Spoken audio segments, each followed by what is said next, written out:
ตุจังใดในเมื่อมันเป็นไปแล้วอายมีเมียแล้วก็หูอยู่แก่ใจบ่อยากเลือกเมียบ่อยากเสียน้องสิเหตุจังใดถ้าอายเลือกได้ขอเลือกน้องทั้งสองคนถ้าอายเลือกเมียอายต้องเสียน้องคนที่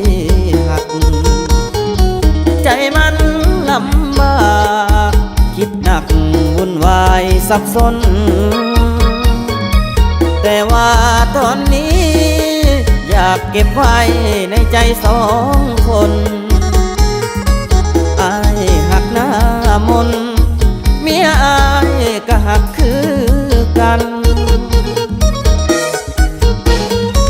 สองใจสองทางบ่อยากเสียนางบ่อยากเสียเมียลอยมาขอเคลียร์สองคนเข้าใจกันถ้าเมียอายหูคงจบแล้วความสัมพันธ์หากขาดสะบั้นฝันคงสิ้นสลา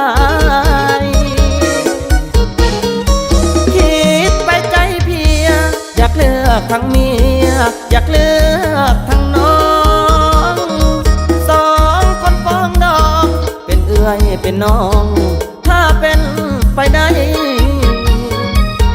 สิลอยเมียมาไปหาน้องบ่ต้องน้อยใจหักเมียเท่าใดอายก็หักน้องเจ้าเท่านั้น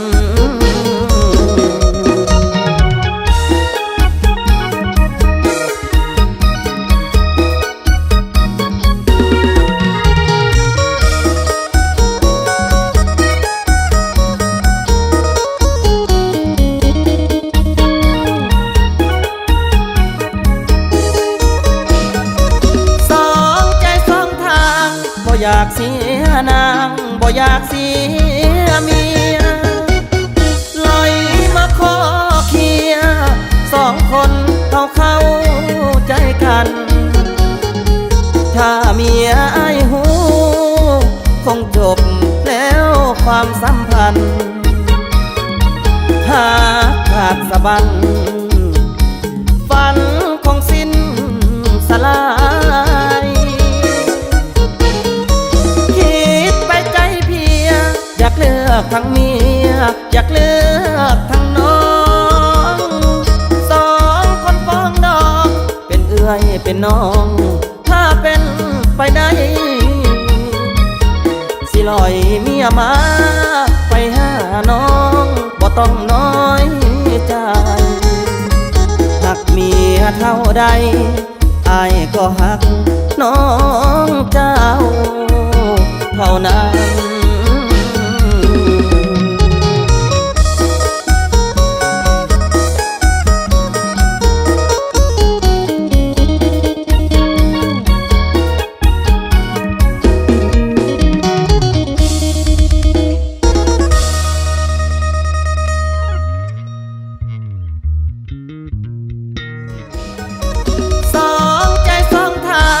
บ่อยากเสียนางบ่อยากเสี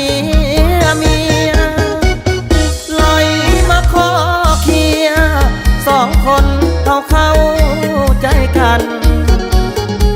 ถ้าเมียอายหูคงจบแล้วความสัมพันธ์หากขาดสะบั้นฝันคงสิ้นสลายอยากเลือกทั้งเมียอยากเลือกทั้งน้องสองคนฟ้องดองเป็นเอื้อยเป็นน้องถ้าเป็นไปได้สิลอยเมียมาไปหาน้องบ่ต้องน้อยใจหักเมียเท่าใดอ อายก็หักน้องเจ้าเท่านั้น